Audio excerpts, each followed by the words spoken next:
అనకాపల్లి జిల్లాలో ఘోర రోడ్డు ప్రమాదం చోటు చేసుకుంది. వివరాల్లోకి వెళ్తే నక్కపల్లి మండలం ఉద్దండపురం గ్రామం జాతీయ రహదారిపై జరిగిన రోడ్డు ప్రమాదంలో ఒక వృద్ధురాలు మృతి చెందింది.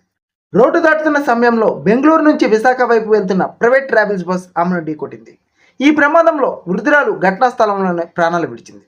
మృతురాలు ఉద్దండపురం గ్రామానికి చెందిన ఆర్సి నోకరాజ్ అని పోలీసులు గుర్తించారు. సమాచారం అందుకున్న పోలీసులు వెంటనే ఘటనా స్థలానికి చేరుకొని పరిస్థితిని పరిశీలించారు. ఈ ఘటనపై కేసు నమోదు చేసి దర్యాప్తు కొనసాగిస్తున్నట్లు పేర్కొన్నారు.